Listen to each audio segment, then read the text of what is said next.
Welcome to Season 2 Taste Podcast. I am Chef Brian, your host. I've got a great guest today, my man Michael Harris, a phenomenal cook, culinary grad. Oh man, we got to say thank you for his military service as well. But as we try to keep on point here, the whole purpose of this podcast is to get some other people on here besides myself that have perfected the craft in the kitchen. They want to give you some tips from another perspective, a different perspective on how to get more comfortable in the kitchen as a beginner. So let's welcome Michael to today's podcast. Michael, what's going on, my man? Not much, just enjoying this Friday and this Arizona heat. So, of course, try to stay out of it as much as you can, but, I still enjoy it. All right, all right, all right. Well, let's jump right into it. I got a couple questions I kind of ribbled down and I thought maybe you could help us out and Okay. really get our guests kind of, excited about this podcast episode and the ones that are going to follow. You're going to be a recurring guest, so people get to know you as we get going on here. But this Indeed. one question really got me and I thought was interesting. You take your time with this one a little bit, but I think you Okay. may come off the top of your head. So when you think back to your early days, right? hmm The early days. What was the in the early days of cooking, what was the one kind of shift, the mindset shift that changed everything for you? What was that aha moment, that light bulb moment, if there was one? Mainly, for me, it was I used to like wing it in the beginning. I never really thought out how I was going to prepare a dish. So I'd be like, oh, I'm making chicken. And after that, I just wing it and just start throwing whatever possible, when it comes to the flavors and the seasonings. I didn't really think it out. Once I evolved and once I went to school, I understood how, the flavor profiles have to match you want that flavor profile, what you're cooking. And I started prepping more and preparing more leading up to the final dish, which obviously it came out a lot better. That's great advice, and that is an aha moment. So Mhm. let me break that down for you for our listeners. So basically, what you're saying is, if I'm hearing you correct, before you really got some systems and some techniques and some foundation in your cooking, you kind of Mhm. just were just throwing and see what would stick, right? Yes. And most of the time, I'm imagining it didn't really turn out right. No. No, No, I I didn't. talk about that all the time. I tell people one of the interesting things about cooking is we have come into this crazy world where for some reason people think cookbooks can teach you how to cook. Like No. recipes do not teach you how to cook. Yes, that's true. They're Yeah. just a guide. hmm And really what cooking is about, it's about a foundation. Yes. It's about having a structure to build the house up on. hmm Like if we don't have a basic foundation, then we're just winging it, right? And so that's That's kind right. of what your answer is. And I think it's an excellent answer. And so, yeah, that's a huge light bulb moment, man. That's huge. That's huge. So anybody that's listening out there, as you've heard me say many times, one of the reasons I wanted to do not only this podcast, but my regular actual, cooking videos, um, is for you to understand that everything starts with organizing, coming up with a hmm plan in your head, hmm getting everything you need as far as your ingredients together, which we refer to as mise en place, which means Yes. things in place. One of those French terms that is used very often in kitchens. But the key is really is to get organized Yes. because without that foundation, without understanding what pan you want to use, what hmm knife do you need, what kind of cut are you going to make? Is it going to be a dice? Is it going to be a julienne, which is a strip? Is it going to be a cube? I know this sounds tedious and ridiculous, but the reality is that a lot of home cooks or people that don't know really how to cook right now, but are trying to learn, often wonder why restaurant food tastes completely different from home cooked food. And Exactly. how you and I are trying to explain that you can have that same taste if you just learn some basic principles. Am I got you on that one? Yeah, and that's very correct, especially when it comes to knife skills. The reason you want everything evenly cut, perfect symmetrical measured, you measure it with your eyes, is because when you're cooking it, you want everything to cook at the same time. You can't have a little piece of potato in there and just and throw another big chunk and a bunch of big chunks and a bunch of little chunks and expect it all to cook exactly the same. So you want everything almost exactly the same, the best you can, so that when you're cooking it, everything cooks at the same exact temp, the same exact time, everything's cooked evenly. Excellent point. Excellent point. Thank you. Thank you. Thank you. Mhm. All right, so let me jump into my second one here. Um, this one's a good one, and it was asked to me years and years ago. I don't remember my answer, so it'd be great to get your perspective on this. But what was what I put down here? What was the one mistake that you see beginners commonly make Hmm. when they are trying to get going? One mistake is one over seasoning. A lot of people Ooh. tend to over season their food initially, and then you'll get that, oh, it's too salty. So, Mm. you want to season gradually, or depending on what you're cooking, especially when it comes to sauces and soups and things like that, you kind of want to season that afterwards. And you add a little bit, but people tend to overdo that. Next one is like heat regulation.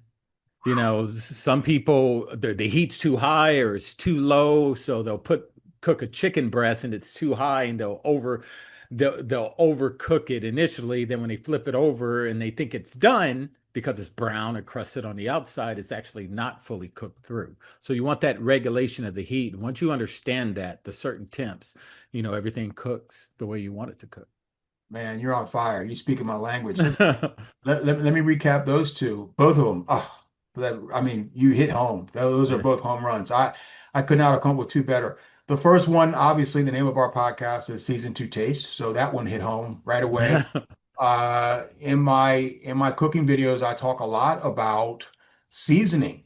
Hmm. And there is a difference between seasoning and completely and totally trying to mask something that you may want to mask. That's not Yep. cooking, right?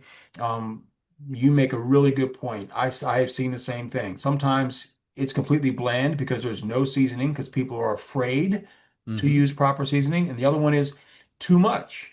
So Yes. it's like, wow. And salt, really, sodium is the number one overused Hmm.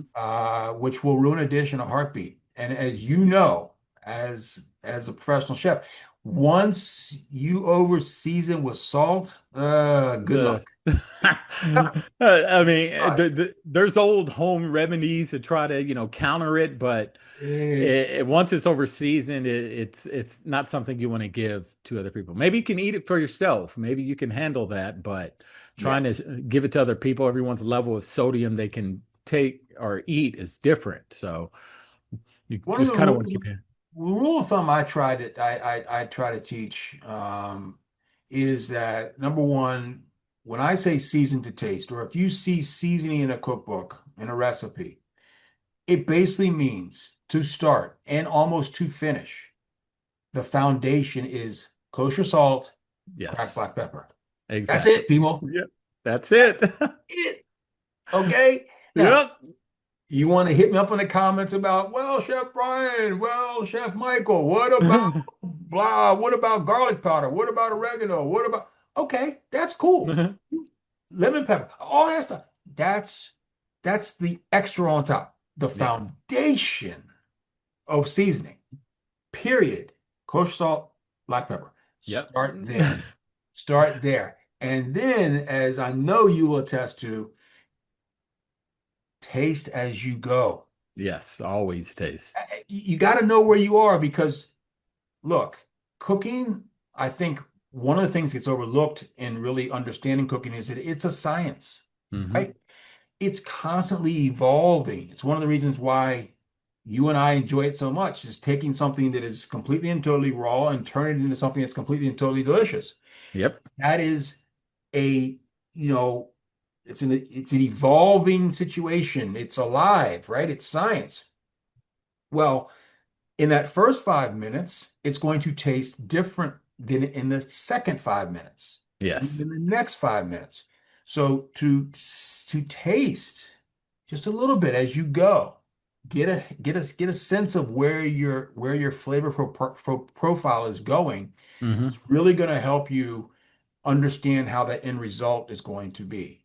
So seasoning is so huge. Yeah, yeah, and I agree. When I cook for my mother, sometimes she'll be like, "That's all you're using is salt and pepper." I said, "That's it. That's all you need. It's not going to really take unless you want something a little more spicy or, like you said, a little more lemon peppery. If you want that certain plate flavor profile in there, yeah, go right ahead. Yep, But the base, salt and pepper. that's it. That's crackle pepper. I use kosher salt, Yep, like most, and that's it. That's the base, and you'll get that's it. the perfect taste out of that. That is the base. Okay. All right. I really do believe that the listeners, if you're just getting into it, right? You're just stepping into the kitchen. Take these tips to heart because it really will change. You'd be amazed Hmm. at the flavors that will come out with just basic kosher salt and black pepper. Yep, And that's and true. once you get into cooking more and more and more and more, you can start to expand that a little bit and add a little bit of this, a little bit of that. You want a little bite? Okay, add a little cayenne, add some chili Hmm. flakes. Okay, no problem. It's all good. But start with the foundation of kosher salt and black pepper, and you'll be off and running for sure, for sure. And there's one more mistake I've seen is a lot of people like garlic powder, garlic. So they'll season their meat with the sodium, kosher salt, whatever, some type of seasoning, and then they'll add sodium or garlic pepper or garlic salt with sodium in it. Now you're over seasoning. So Yes, you have to understand what you're buying. If you're using kosher salt, black pepper, understand if I want to add garlic, it has to be garlic powder, not the yes, garlic salt. yes. Very, very, very good point. Hmm. And we will do a whole show. I'm going to bring you back, and we're going to do a whole show on spices because this is a really big issue. Hmm. If you open up someone's cabinet, or people watching at home, you open up your cabinet and pull out all your dried spices. And I Hmm. promise you that if I were to walk into your house or if Michael were to walk into your house, we'd probably throw them all into a garbage can because they've probably been in that dried storage for the last 3 years. Yeah. I tell people all the time, dried spices are excellent, but they don't last forever. They No. become sawdust after a while, and it's not going to hurt your food, but it's certainly not going to do anything to flavor it. So I've always recommended when you go out and buy spices, they can be costly, Hmm. is to, if they have a smaller jar of cinnamon or nutmeg or even garlic powder or whatever, get the smaller jar, get the small Hmm. one, pay the $2 instead of the $7 because chances are that small one's going to last you 6 months. That's true. And that's about the time it's going to not be any good anyway. So, you know, it's also about, getting some understanding of your whole kitchen, and Hmm. what you need to do to organize your own kitchen. So, all right, let's get to number three. I love this one. I had to throw this one at you. I love this one. If you could only teach a beginner three foundational techniques, just three, what would those techniques be? We got a lot of beginners watching. What are the Mm. three foundational techniques you would make sure they understood and put in their repertoire? Well, the one I always use always is prep. Prep is very, very important. At least to me, I have to prep because I don't want to get scattered brain and forgetting something and missing something. So preparation is key. Mise en place, like we said earlier. Another foundation that I live by, which a lot of people don't, is cleanliness.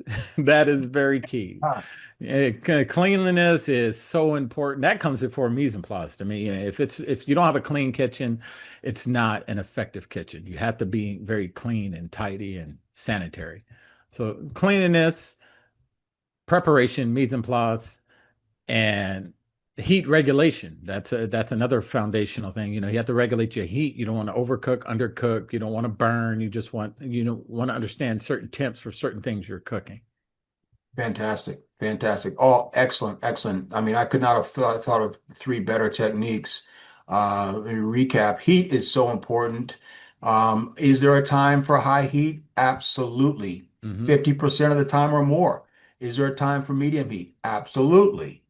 Is there a time for low heat? Absolutely. Is there a time for a simmer in between medium and low? Absolutely. Yes. All of these, understanding the regulations of what you're trying to do. Obviously, if we're doing a sear, we want high heat, okay? Hmm. Because we want to coat the outside of that protein.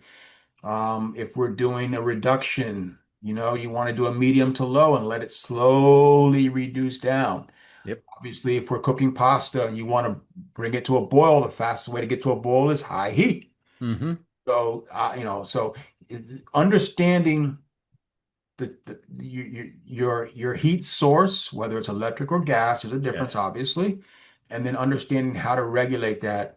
If you can get that down, you are really well on your way to creating some great food. So that's Hmm. a just unbelievable technique that I think is very powerful. The other one I really want to hit on that you brought up that I didn't even think about. Probably because I just take it for granted because it's been so ingrained in me for the last 40 years I've been in this industry, and Hmm. that is cleanliness. Yep. That is huge. And I never really even thought about that. I'm really glad that you brought that up because I believe that a lot of people don't quite understand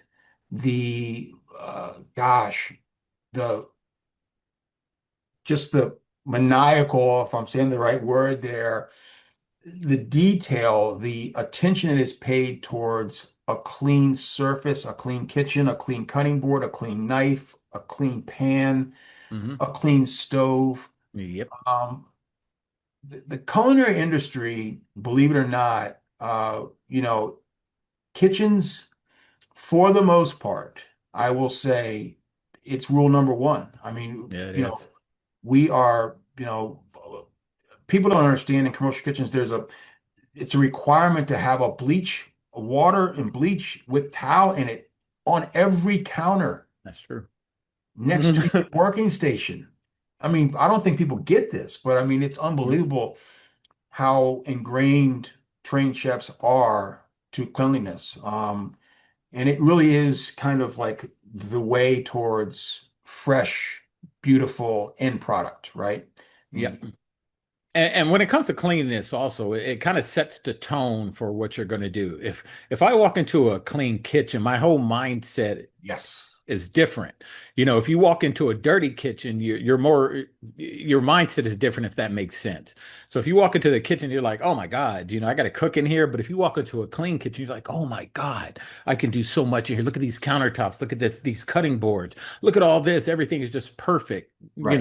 for what I'm about to create. So, for me, it just plays a big part. And I'm notorious for wiping down, Yes. wipe, I wipe every time, wipe, I get a spill, something drips, wipe. I'm constantly wiping things down and just changes my whole cooking experience. Yes, and I agree with that totally. And I'm glad you made that shift because really what we're talking about here is we're bringing in commercial attitudes and habits, but what you brought to the table is very important is that Mm-hmm. now let's take that into the home kitchen.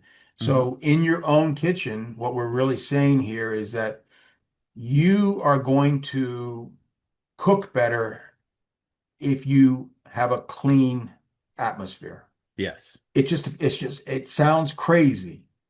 You may say, well, what does a clean kitchen have to do with a great finished product? Believe me, everything starts Yeah. with cleanliness. You're just more organized, you're thinking clearer. Your food is going to taste better when Very it true. comes from a clean environment. So cleanliness is absolutely huge. So absolutely. All right, let's keep it moving. Oh, I love this one, man. I thought about you on this one because you and I have had some conversations before we went on this episode. And so I thought about you. So this I'm gonna throw one at you. So Mhm. let's say a beginner invites you over for dinner, which may have already happened in your past. Okay. Yes. So and they're nervous. Okay. Um, with all that said, what would you hope they would cook for you? I love chicken marsala. That's like my go-to for, if I'm cooking for someone, it's simple, it's fast, it's easy. A chicken marsala with a nice pasta. That'd be something that I would really, really enjoy, you know. So let's stop there for a second. So as a beginner cook, is that something that if I was a beginner cook, that's something you think I could make? Because that's something I see on a restaurant menu. It's Mhm. 1995, and I'm thinking I go, this is my favorite little restaurant. We come here with my partner, twice a month, and we're dropping 60, $70 for dinner for two. Can Are you telling me I can make this at home? Oh yes. Okay. Okay. It's what is it? I'm counting the ingredients in my head. One, two, three, four. So of course, your chicken breast, thinly sliced. You have your Marsala wine, which you can get at any grocery store. You have your mushrooms. You have your heavy cream. That's exactly what I use, plus the pasta, plus the garnish and everything else. So, I mean, with that, very easy, very simple, very fast, and you can really impress someone with that meal because it sounds fancy, chicken Yes, marsala. absolutely. Chicken marsala, but if people understood how easy it is to make, it'd probably be something you can cook once a week. It's that easy. That's an excellent recipe. I've made it a million times. I still enjoy it to this day. Um, the Masala wine, like you said, can be picked up at any store, really, a liquor store. What people don't really get about the Marsala wine is it's not necessarily a drinking wine by any No. means. It's not classified as a cooking wine either. Yeah. I don't know anybody that sits down and has a glass of Marsala. Uh, They've I done it. wouldn't. No. Um, but what makes the dish so amazing is that it has a sweet flavor profile. Yeah, it has a very distinct taste. Very distinct. You Yes. know it if you taste it in your food. Yeah. You'll know there's marsala in it. And you cut it a little bit with that heavy cream Yes. you were saying, Hmm. and then you reduce it down. Hmm. Um, one of the tips that I'm trying to teach beginners, this is a little more advanced, but I do bring it into some of my cooking videos, is the finishing with butter. So Yes, kind with of. sauces, Hmm. finishing with that whole butter, just a little bit at the very end, kind of it takes the whole sauce to another level. Answer. All right, so this is the last one for this episode. So hold on tight. So all right, so what is one kitchen habit or shortcut or technique, tip or trick that you wish someone would have taught you early on Ooh. that you now know? Ooh. A tip or trick? Wow, that's a good one. Someone would have taught me early on. 'Cause we're always constantly learning. I mean, I'm Hmm. always learning. There's like I'll watch something or and this is one of the reasons why I wanted to do a podcast where I have different voices and because I'm constantly learning. And, especially in the tips and tricks and techniques situation, Hmm. somebody may say something to me like, wow, I never thought about that. That's a really good, opportunity to try. Hmm. Um, I can't talk about when I worked at this cafe here in town. mhm, There was a way he made beef Wellington. And when I first started my internship there, my externship, mhm. he was like, "Oh, we make beef Wellington." I was like, "Oh my God, you take the time to make a beef Wellington?" He goes, "We do it the fast way." And he showed me this really fast way of making beef Wellington. And all he did, he took a filet mignon, Okay. seared it, obviously. Then he took pastry, he coated it with honey mustard and mushrooms and I can't think of it. I'm having a brain fart here. The bacon, the Canadian bacon, the Uh, not pancetta, but prosciutto? prosciutto. You Okay. see, yeah, he took prosciutto, so he took honey mustard, mushrooms, prosciutto, did a normal, wrapped the fillet in it, and then wrapped it with the pastry, coated it with an egg wash, and baked it. And that it must have took like, and people were asking for it, and they were putting them out so fast, and I was like, "This is a beef Wellington." He goes, "Yeah, this is my version of a beef Wellington. It's a small version of it, very fast, very quick, and it was a hot item, delicious." That sounds fantastic. And Hmm. that's an excellent beginner's kind of cheat code to making like an amazing Mother's Day dinner, Hmm. anniversary dinner. Um, I mean, I get a lot of comments from newlyweds, a lot of comments from from dads, men that feel like they want to do more than just grill 4 times a year. A lot of comments from moms, wives, single mothers, single people in general that just want to get into something that is going to take them away from their daily grind. And you and Yes. I have talked that cooking is a great way for that. It's very therapeutic. Hmm. You and I both said that between, cooking and music, we think that they have synergy. Yep. Both kind of do the same thing. They can take you to another place. That's And it is great for your mental health, 100%.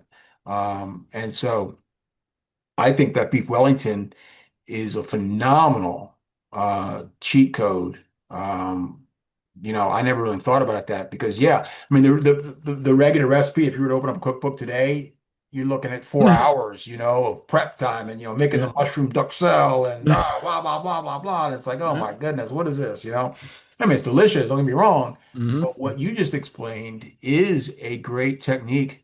And I can understand why somebody would, you say, why did somebody teach me that a long time ago? I could have been making this for, you know? Yeah, I remember my first time trying it, and I was trying to do the Gordon Ramsay way. I was trying to, sear it, put the pastry and cut the pastry, put the fancy, outside pastry on it, bake it, and then when I learned this way, I was like, why did I go through all of that when this tastes just as good and it's faster? But Yeah, when it comes to something I wish someone would have told me, earlier, because in school you learn all your techniques, a knife and all this. And then I would tell anyone that's beginning, if you're not good with a knife, there are a lot of tools out there that can help you with a lot of these cuts if you're trying to get a certain cut. Instead of sitting there cutting your fingers, because we do have cuts and we get cut a lot, you can invest on a lot of these tools, these cutting tools that'll help you achieve the cuts you want.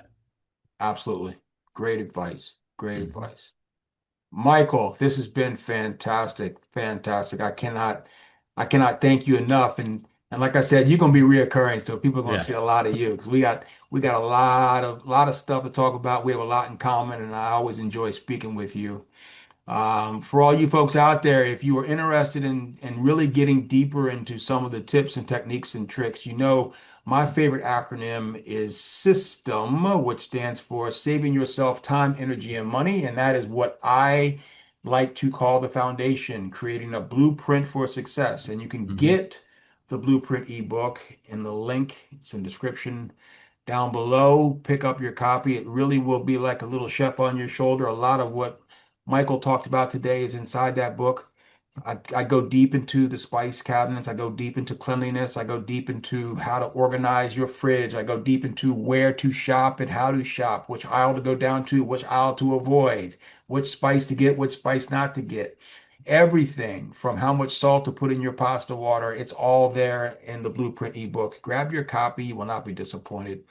Michael, I cannot thank you enough. I look so forward to when I see you again and we meet again. Yes, You sir. guys have all been watching Season 2 Taste Podcast. I am Chef Brian. And remember, until next time, eat well and stay healthy. Take care now.